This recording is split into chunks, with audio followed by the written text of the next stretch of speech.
Et puis dans les tendances GG, pas mal d'articles et de relais d'articles durant le week-end sur pour la première fois le fait que deux femmes imams, Eva Janadin et Anne-Sophie Monsiné, ont dirigé une prière. Cela s'est passé samedi. Et déjà, c'est très critiqué par certains membres de la communauté musulmane. En général, ce sont des garçons qui ont du mal à imaginer qu'une femme puisse devenir imam. On voit bien quand même que ces religions monothéistes ont beaucoup de mal à laisser la place aux femmes. Il y a toujours ce débat chez les catholiques pour savoir si un jour ou non il y aura des femmes prêtres, ou si tout simplement les prêtres peuvent se marier. Et là, donc, on a deux femmes imams qui portent effectivement on va dire un islam plus libéral, plus ouvert, c'est ce qu'elles disent. Mais est-ce que vous y croyez et est-ce que ça peut faire évoluer les choses dans le bon sens? Moi, il y a un truc quand même. Oui. C'est qu'on n'a pas donné l'adresse de la salle pour des raisons de sécurité. Ah oui, bien sûr. Encore, c'est quand même. Les salafistes, par exemple, ne supportent pas l'idée que des femmes deviennent imams. Elles disent on veut porter une vision moderne, certes minoritaire, mais qui doit permettre de discuter, de débattre, que ce soit une tendance du 21e siècle. Mais elles n'ont pas voulu dire où ça se passait. Et les articles ont dit on protège aussi ces deux femmes et ce lieu de culte pour des raisons de sécurité. Marianne Soubré. J'ai aucune opinion sur une religion qui n'est pas la mienne. Je n'ai strictement aucune religion. Donc voilà, pour moi, ça c'est un problème religieux qui ne me regarde absolument pas. J'ai regardé par contre les commentaires sous l'article du Parisien. Ça m'a fait frémir parce qu'il y a beaucoup de violence contre ces femmes-là dans les commentaires. Ça par contre, c'est très inquiétant.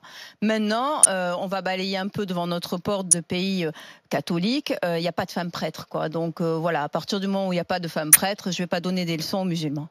Justement, si, en le disant, c'est. Non, mais non, je veux dire, à la limite, si j'étais protestante, j'avais une religion et si j'étais protestante, des femmes rabbins, des femmes pasteurs. Oui, alors des femmes rabbins, attention, parce qu'elles sont pas reconnues forcément par toute la communauté juive. Hein, donc, mais si j'étais protestante et si j'avais une religion, à la limite, je pourrais regarder les autres de haut en disant, regardez, nous sommes libéraux, etc. Je n'ai aucune religion, ça ne m'intéresse pas. Les religions ne m'ont jamais intéressée.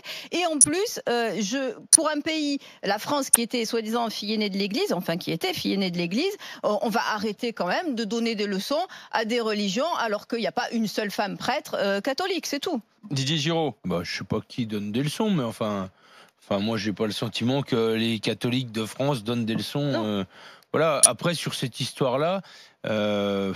C'est sûrement très bien, mais est-ce que c'est pas dangereux pour elles aussi? Parce que du coup, quand tu lis, comme j'ai lu comme toi les commentaires en dessous, elles le disent, elles sont minoritaires, elles sont en danger, quoi. Ça me paraît quand même bizarre de pouvoir. C'est fou de te dire. De pouvoir être aussi menacé en étant imam, quoi. Et je m'étais toujours demandé où sont les femmes dans les mosquées, parce que j'ai jamais vu une image de femme en train de prier dans une mosquée. C'est une image qui n'existe pas. Et elles sont séparées, elles sont à l'étage. Oui, mais du coup, je savais pas. Je me suis toujours posé cette question. Voilà, les grandes religions monothéistes sont pas très à l'aise avec les femmes en leur sein. On est d'accord. Après, ce qui me paraît invraisemblable, c'est qu'elles sont menacées physiquement, dans leur intégrité, quoi. Hein. Ça me paraît invraisemblable, quand même. Anas Kazib. Ouais, enfin, moi, je pense que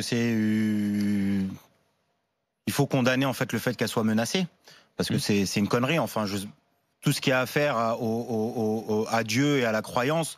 Je sais pas, quand on est croyant, on dit qu'il n'y a que Dieu qui peut juger. Donc quoi qu'il arrive, on n'a pas à les menacer ou se faire justice soi-même si sur une interprétation de religions différentes. Moi, je suis pas théologien. Après, ce qu'elle dit, c'est que moi, ce que j'aime pas dans le discours qu'elle porte, c'est-à-dire de faire croire qu'en fait les femmes n'ont pas eu de rôle en fait dans l'islam, alors que par exemple, je sais pas, déjà à la Mecque, lorsque vous faites le pèlerinage, les femmes et les hommes sont mélangés, c'est-à-dire dans le lieu saint, le plus saint de l'islam, les femmes et les hommes sont mélangés. Moi, je connais, il y a des femmes au Maroc et sur les chaînes marocaines qui font ce qu'on appelle le dourous, c'est-à-dire font des sermons, des cours. Les femmes du prophète, Aïcha, Khadija, il y a énormément de hadiths très importants en fait où les compagnons du prophète allaient voir après sa mort, allaient voir les femmes du prophète pour leur demander des conseils, etc.